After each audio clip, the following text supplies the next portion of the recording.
Hermanos, estamos celebrando la resurrección de nuestro Señor y nuestra serie viene hablando todo el mes de abril que estamos, ¿no?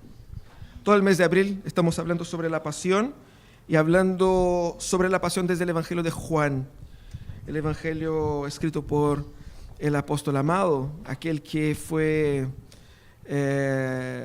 quizás uno de los, o probablemente el que vivió más tiempo y tuvo presente ahí en esos momentos últimos de Jesús. A contrario de Pedro, Pedro no escribió, pero Juan sí escribió y podemos tener desde su perspectiva esos últimos instantes. Y por eso vamos a estudiar el texto que Juan retrata, la resurrección de Jesús, que está ahí en el capítulo 20 de su Evangelio. Vamos a leer ahí alternadamente las diapositivas. Dice: el primer día de la semana, muy de mañana, cuando todavía estaba oscuro, María Magdalena fue al sepulcro y vio que habían quitado la piedra que cubría la entrada. Así fue corriendo a ver a Simón Pedro y al otro discípulo, a quien Jesús amaba, y les dijo: se han llevado del sepulcro al Señor y no sabemos dónde lo han puesto. Ustedes. Pedro y el otro discípulo se dirigieron entonces al sepulcro. Ambos fueron corriendo, pero como el otro discípulo corría más aprisa que Pedro, llegó primero al sepulcro. Inclinándose, se asomó y vio allí las vendas, pero no entró. Tras él llegó Simón Pedro y entró en el sepulcro. Vio allí las vendas y el sudario que había cubierto la cabeza de Jesús, aunque el sudario no estaba por las vendas, sino enrollado en un lugar aparte. En ese momento entró también el otro discípulo, el que había llegado primero al sepulcro, y vio y creyó. Hasta entonces no habían entendido la escritura que dice que Jesús tenía que resucitar. Los discípulos regresaron a su casa, pero María se quedó afuera llorando junto al sepulcro. Mientras lloraba, se inclinó para mirar dentro del sepulcro y vio a dos ángeles vestidos de blanco, sentados donde había estado el cuerpo de Jesús, uno a la cabecera y el otro a los pies. ¿Por qué lloras, mujer?, le preguntaron los ángeles. Es que se han llevado a mi Señor y no sé dónde lo han puesto, le respondió. Apenas dijo esto, volvió la mirada y allí vio a Jesús de pie, aunque no sabía que era él. Jesús le dijo: ¿por qué lloras, mujer? ¿A quién buscas? Ella, pensando que se trataba del que cuidaba del muerto, le dijo: Señor, si usted se lo ha llevado, dígame dónde lo ha puesto y yo iré por él. María, le dijo Jesús. Ella se volvió y exclamó: Raboni, que en arameo significa maestro. Suéltame, porque todavía no he vuelto al Padre. Ve más bien a mis hermanos y diles: vuelvo a mi Padre, que es Padre de ustedes, y a mi Dios, que es Dios de ustedes. María Magdalena fue a darles la noticia a los discípulos. He visto al Señor, exclamaba, y les contaba lo que Él le había dicho. Ese es el relato que nos da el evangelista. Y nosotros vamos a conversar un poco sobre eso. ¿Cómo podemos nosotros entender la resurrección en el marco de la crítica que se hace al cristianismo? ¿Cómo podemos nosotros tener una fe seria en el siglo XXI, sustentando que el Dios que nosotros creemos murió de verdad, murió en todos los sentidos, pero que no solamente volvió a la vida, como Lázaro y otros, sino que Él logró lo que nadie nunca ha logrado, que es la capacidad de derrotar el enemigo último, no solamente del ser humano, sino que de toda la creación. Porque todo muere, todo va definhando. Pero Jesucristo no solamente engañó la muerte, como la derrotó. ¿Qué significa eso? Significa que Él no volverá a morir. Él ya no tiene el temor de que Él pase los años y Él vuelva a morir alguna vez. Él la derrotó. En eso creemos. Obviamente que muchas personas se levantan en contra de esa tesis central del cristianismo, y de hecho la resurrección de Jesús es el punto en el cual la mayoría de los cuestionadores del cristianismo se posicionan en contra para decir: eso es un absurdo, su fe es una fe absurda, porque ¿cómo pueden ustedes creer en esto? No tiene sentido, no tiene lógica, eso es imposible. Es diferente de que se haya sanado una enfermedad o que algo mágico haya pasado. Estamos hablando aquí de palabras mayores. De hecho, cuando pensamos en eso, tenemos que entender que hay tres preguntas que debemos responder acá. Primero es: ¿cómo explicar la racionalidad de mi fe? ¿Cómo puedo decir que creo en una fe que es racional si a la vez yo no tengo mayor explicación para un evento tan complejo como ese? ¿Es posible? Yo puedo decir que creo en algo que tiene lógica, yo puedo decir que creo en algo que tiene sentido, pero también, y por consecuencia de lo primero, vemos la segunda pregunta: ¿cómo puedo yo vivir de forma coherente a esa fe? Una fe que dice que ese Jesucristo resucitó. ¿Qué implica eso? ¿Cuáles son las consecuencias prácticas para mi vida diaria? Decir que ya Jesucristo resucitó, uno puede decir: está bien, ¿y qué? Si yo creo en esto, yo tengo que decir ¿y qué? Lo siguiente, y decir lo que. ¿Se entiende? Y también nosotros debemos preguntar cómo proclamar esa verdad como verdad absoluta en una sociedad que es profundamente relativista, subjetivista, donde es tu fe, no es mi fe. Así que está bien para ti. Usted puede decir: yo creo que Jesús resucitó, o yo creo que ese mono es mi Dios. Y ellos van a decir: bueno, qué bueno por ti. Así que ánimo con eso nomás. O sea, pero es cosa tuya. Yo no tengo nada que ver con eso. Pero el Evangelio surge y la resurrección de Jesús trae una implicación también para la comprensión de las verdades o de la verdad absoluta. Es decir, la resurrección de Jesús deja marcado algo que uno no puede no poner atención y no creer. Ese es el punto. La resurrección de Jesús deja marcado algo que uno no puede no poner atención y no creer. Por lo tanto, exactamente, juntamente con todas las demás cosas, es la resurrección de Jesús la causa por la cual nosotros debemos sí o sí creer en Jesús. Porque de lo contrario, no creeríamos en nada. Todavía vamos a pensar en lo siguiente.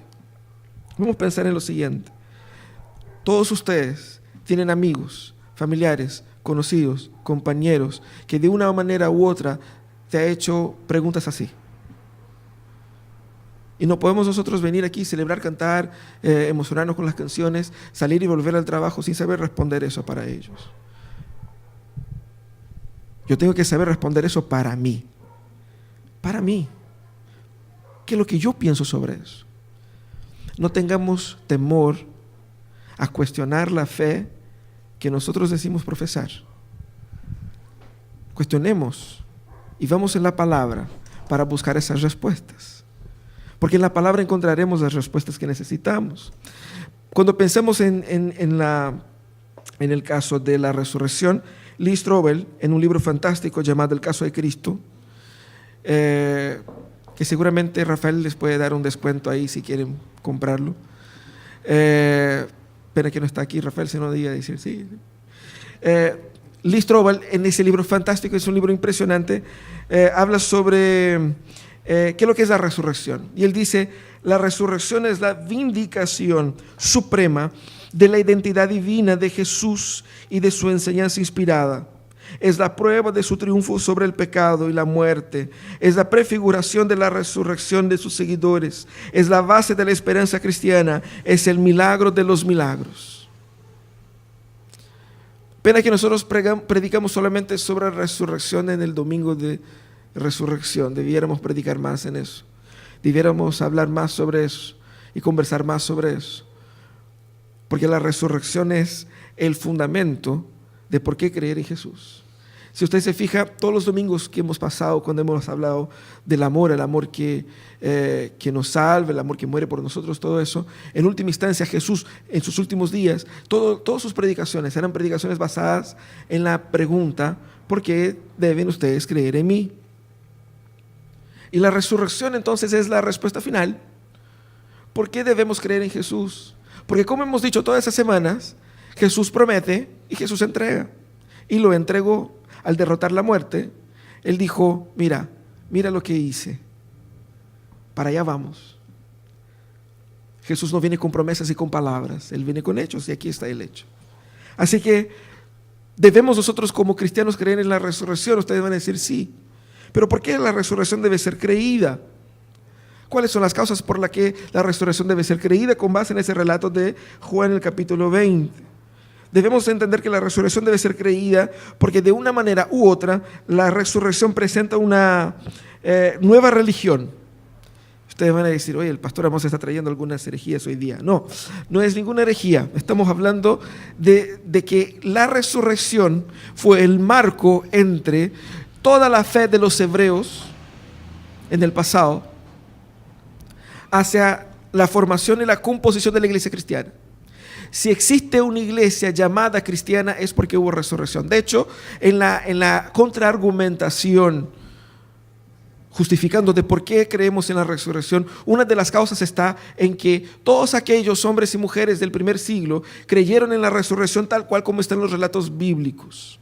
Y más encima, ellos fueron perseguidos por declarar que había resurrección y entendían que la resurrección era un elemento clave de la fe. Piensen por un momento, el apóstol Pablo estaba en el Areópago, que era el centro, la capital del pensamiento griego del mundo en aquellos días.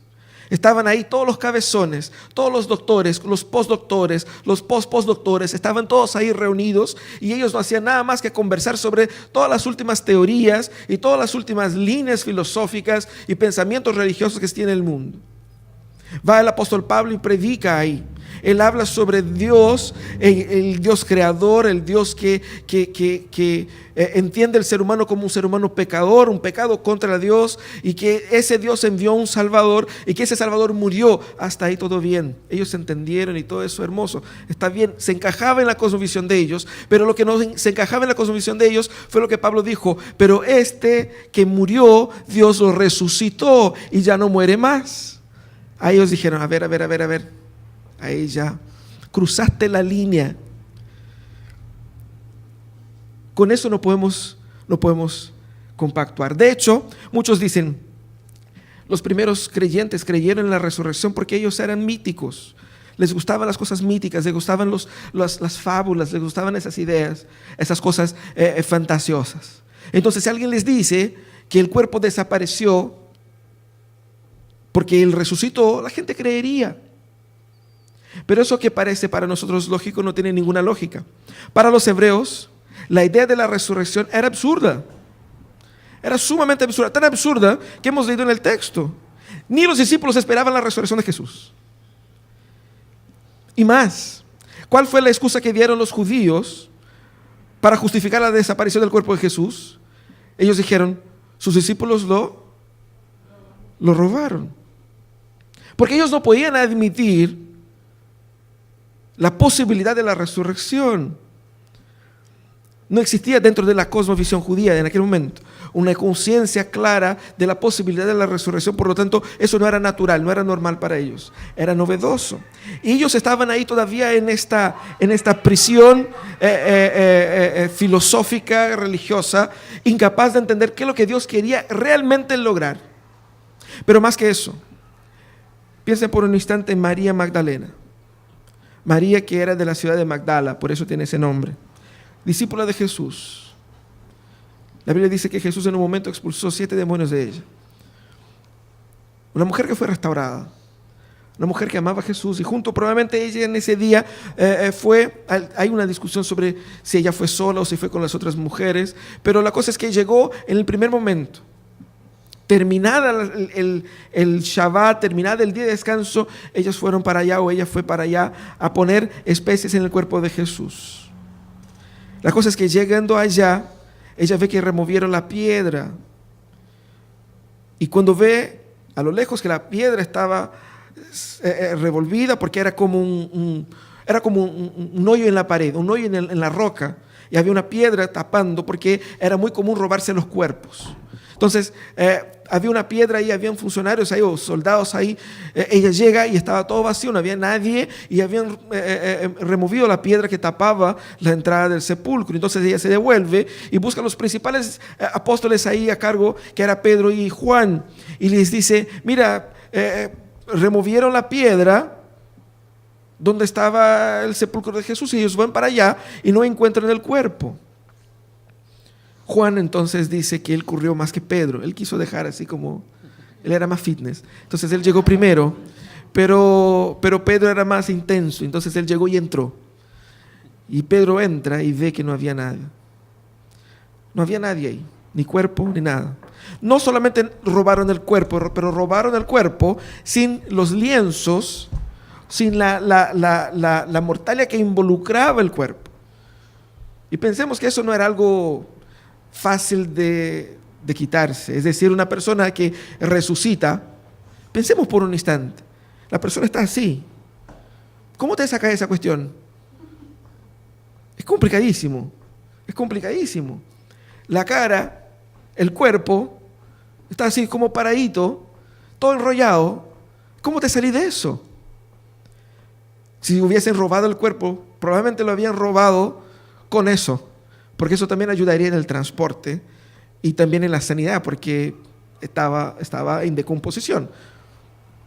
Pero el tema es que encontraron ahí los lienzos que involucraron el cuerpo de Jesús, y el que fue en su cara, el que fue en su... Porque uno piensa que pusieron así como un mantel, ¿no?, por sobre él. No, se estaba encerrado su rostro con el sudario y lo tenían doblado en otro lado. Ahí entonces los discípulos creyeron. Probablemente esa expresión en el versículo 8 debe ser una añadidura editorial de Juan para decir cuándo nosotros creímos por primera vez o cuándo empezó a caernos la certeza de que Jesucristo había resucitado. Fíjense que de la tristeza, de la desesperación de Pedro, Juan, de discípulos y de María, de que nuestro Señor ha muerto y lo único que queda es ir a limpiar su cuerpo. Lo único que nos queda de nuestra religión es ir a poner especies, porque se ha muerto nuestra esperanza. La resurrección de Jesús contrasta con esa vieja religión equivocada de los judíos, contrasta con la falsa religión de los paganos, contrasta con la falsa religión de los judíos que no creyeron en Jesús. Y fíjense que en ese momento Jesús fue la contradicción a todos, incluso contra sus discípulos, porque ni siquiera ellos esperaban que Jesús resucitara. Por eso que la resurrección forma una nueva religión, es decir, la resurrección echa luz a la verdad que Dios ha estado contando en toda la historia. Por lo tanto, si yo no entiendo la resurrección, no entiendo nada. Es fundamental. Es en ese sentido que la resurrección forma esa nueva religión. Está entre comillas para que nadie vaya a decir, oye, que están enseñando que hay una nueva religión ahí. No, es una forma de decir una nueva expresión de fe, o la expresión verdadera, plena, absoluta de fe según la revelación. Y es interesante porque si Cristo resucitó, nosotros tenemos que decir como dijo Tim Keller cuando fue cuestionado sobre por qué creía él en la resurrección. Y en una de las respuestas él dijo: si Cristo resucitó, tienes que aceptar todo lo que dijo. Es decir, si de verdad Jesucristo venció la muerte, todo lo que él dijo es mandatario, es obligatorio, es verdad. Porque su resurrección valora todo lo que él hizo y dijo. Pero si él no resucitó, ¿por qué estamos perdiendo tiempo aquí como iglesia? Mucha gente va a decir, yo creo que las cosas que el Evangelio dice sobre la moralidad, sobre la forma de vivir es bonito, me gusta eso, pero no puedo comprar la idea de que Jesús haya muerto y resucitado. Y es ahí donde Tim Keller responde, bueno, no tiene lógica lo que dices, porque si Cristo de verdad resucitó, todo lo que él dijo debe ser creído sí o sí, pero si no resucitó, no ganas nada con seguir lo que él nos enseñó. Por eso podemos decir que debemos creer en la resurrección, porque ella forma esa nueva religión, pero también ella forma una nueva relación. Y es interesante que María estaba llorando a los pies de Jesús sin saber Ella estaba llorando, ella habló con los ángeles. Me sorprende un poco la naturalidad como la gente en esa época hablaba con los ángeles, ¿no? Imagínense, yo veo un ángel, me asustaría bastante. Más encima, 2 ángeles dentro de un sepulcro, sería algo mortífero. Pero María estaba ahí, ella estaba tan fuera de sí, que ella le pregunta a los ángeles, si ustedes han visto a mi Señor, avíseme. Ella pregunta a Jesús pensando que Jesús era un jardinero. Si usted ha visto a mi Señor, avíseme. ¿Dónde lo viste? ¿Qué hicieron con él? Seguramente ella pensó, aquí está un posible testigo ocular de lo que pasó. ¿Quién lo sacó de acá? Cuando ella llama a los discípulos, ella no llama a los discípulos para ver qué es lo que Jesús hizo. Ella llama a los discípulos para ven a ver qué es lo que hicieron con el cuerpo de Jesús. En su cabeza, en su corazón, Jesús había muerto. ¿Cómo se relaciona con un muerto?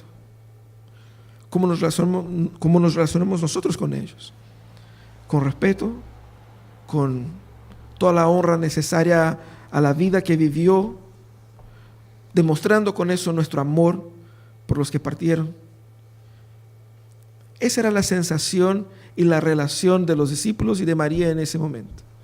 Vamos a prestarle honor, vamos a prestarle respeto, porque ha muerto. Y lo único que nos toca, lo único que nos corresponde ahora es darle las dignidades de un muerto. No obstante, llegando ahí no encuentra el cuerpo, entonces se genera un problema porque es necesario un cuerpo para que podamos ser o hacer las honras necesarias. No había cuerpo y la lógica era, si el cuerpo está en algún lugar y seguramente lo han sacado. No se le ocurrió por primera vez que Jesús había resucitado.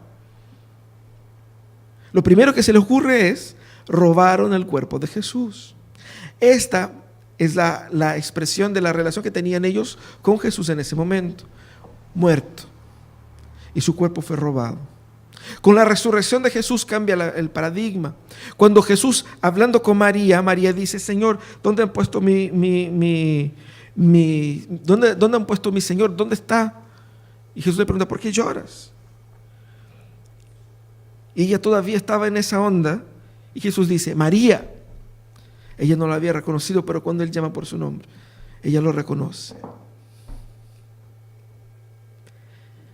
Me quedo a pensar en ese momento, en el corazón de María, al escuchar su nombre, de la boca de su Señor. En ese momento, María casi muere, casi muere ella, ¿no? De tanto asombro, porque se da cuenta de que ahí está su Señor, es Él está vivo y está hablando conmigo. Ya no es necesario los aceites, ya no son necesarios los perfumes, ya no son necesarios los adornos, las flores, ya no son necesarias nada de esas cosas. La relación que puedo tener ahora con Él es la relación de una persona viva con otra persona viva. Él está aquí, está hablando conmigo. Cambia el paradigma de mi relación de una fe con un Dios que ha muerto para la fe con un Dios que está vivo, que venció la muerte, que doblegó las fuerzas que empujan a todos nosotros hasta el fondo. Él venció. Por lo tanto, cambia la relación que ella tendría con Él. Y es interesante que en esa nueva relación Jesucristo va y le da un orden. No tiene sentido ni significado recibir órdenes y obedecer órdenes de un muerto. Por eso lo que Tim Keller dijo tiene sentido. Si Jesús murió y no resucitó, ¿qué le importa lo que dijo? Usted puede tomar como consejo, pero no como orden, porque cuando alguien da un orden, está en el marco de que Él te cobrará la respuesta.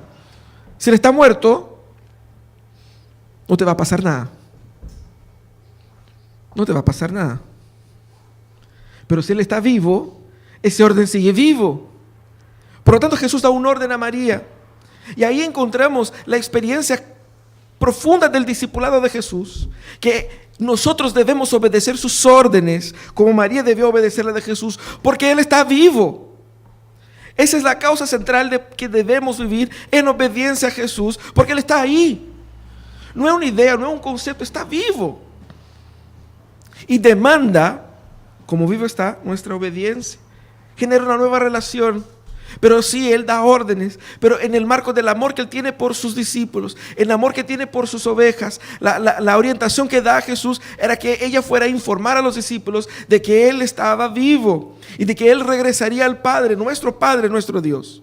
Pero también está en esa historia la idea de que Jesús, cuando se revela por primera vez después de resucitado, decidió revelarse no a los nobles, no a los principales discípulos, no a las principales personas del mundo, sino que a una mujer que era su discípulo, una mujer que era su seguidora.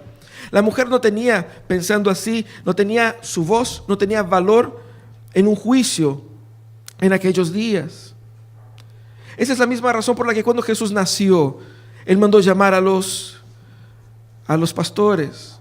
Los pastores tampoco tenían importancia y valor ante un juicio. Eran personas despreciadas por la cultura jurídica de la época y las mujeres también. ¿Por qué entonces Jesús se presenta primero a las mujeres? Obviamente para que figurara como una prueba más contundente de su resurrección. Porque si vamos a inventar que Jesucristo ha resucitado, vamos a inventar una mentira bien inventada. Vamos a decir, Él resucitó y yo lo vi.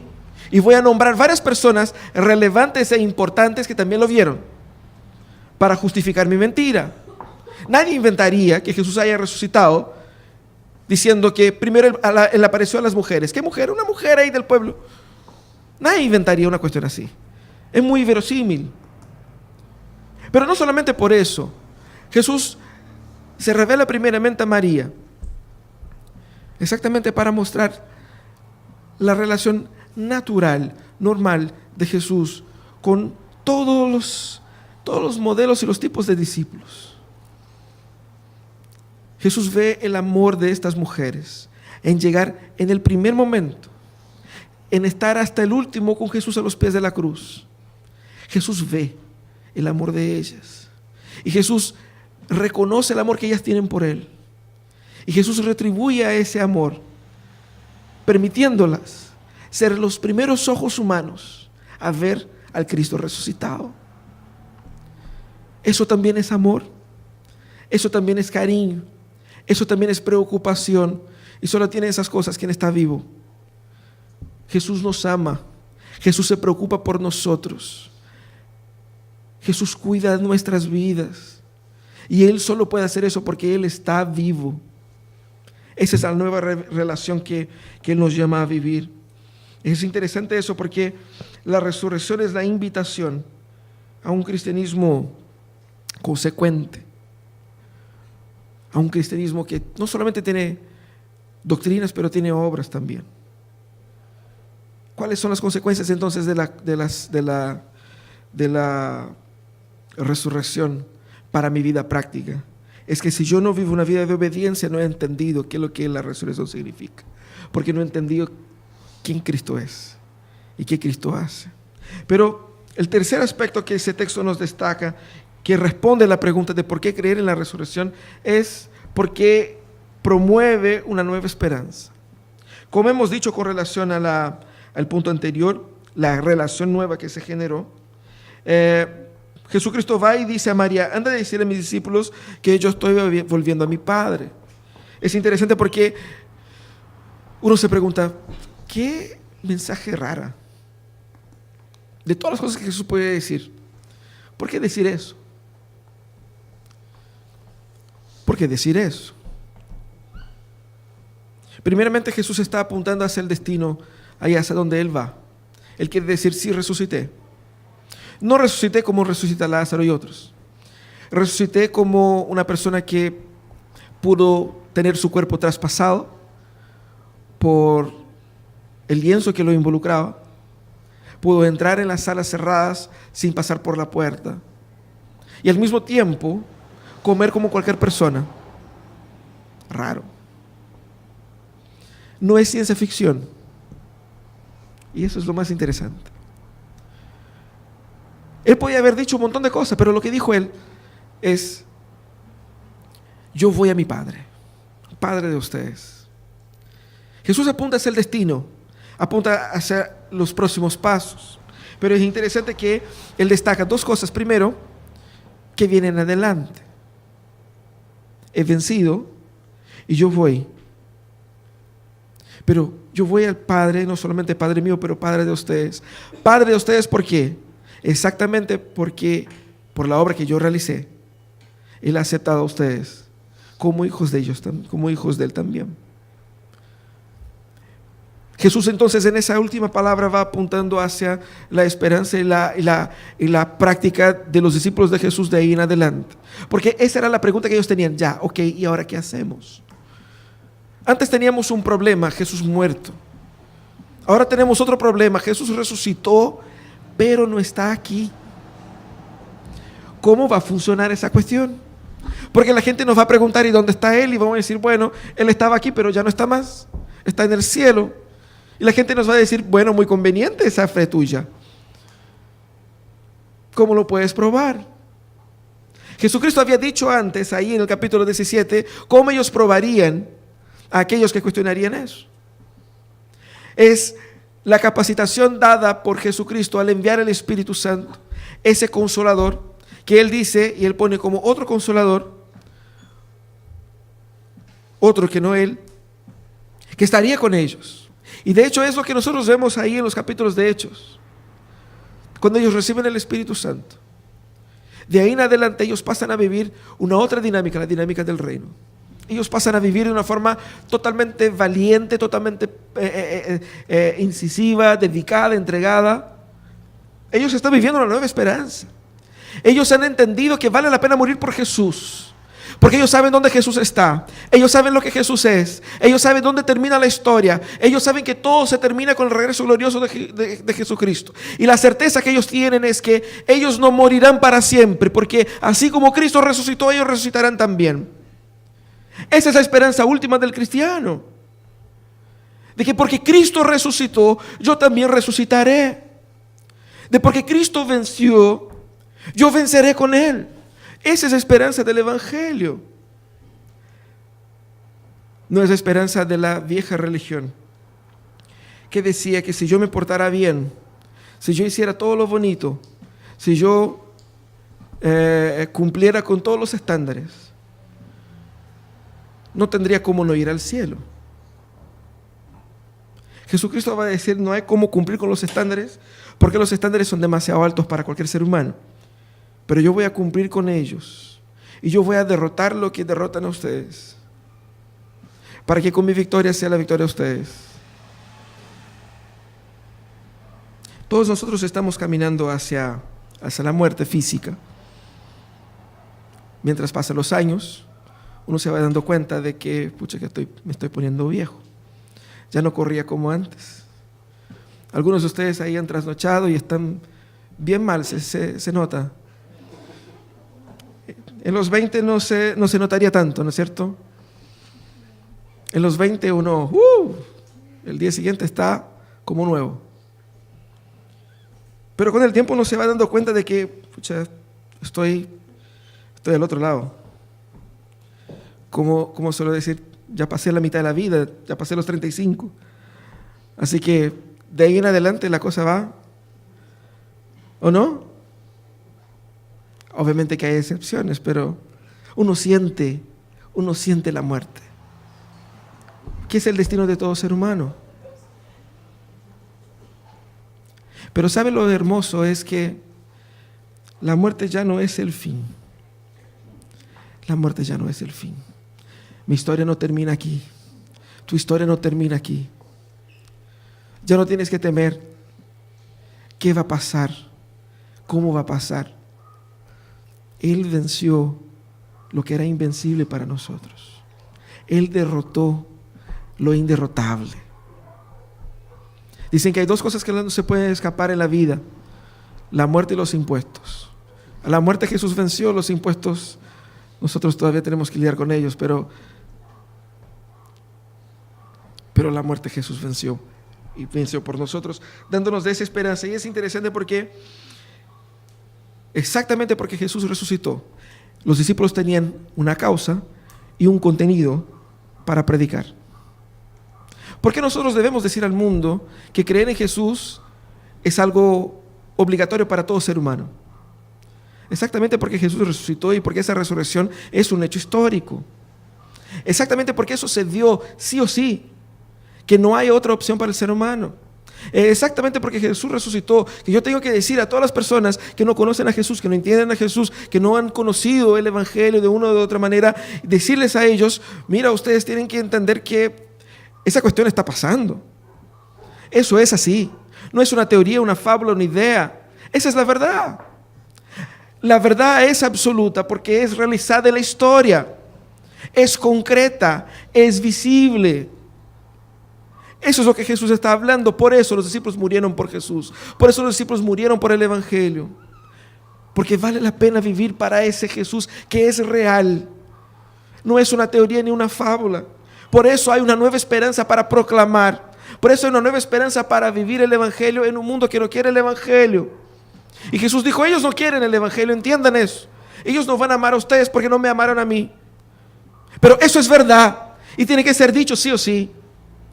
Por lo tanto, vayan y digan a ellos que hay una esperanza real y concreta para esa vida, que no se encuentra en una botella, que no se encuentra en un estilo de vida más simple o más complejo, con más lujo, con menos lujo. No, la solución y la esperanza para esa vida se encuentra en entender que el mundo es regido por un Dios que entregó a su Hijo para salvarnos del pecado y que Él venció lo inderrotable y nos llama a reinar y vivir con Él. Esa es esperanza.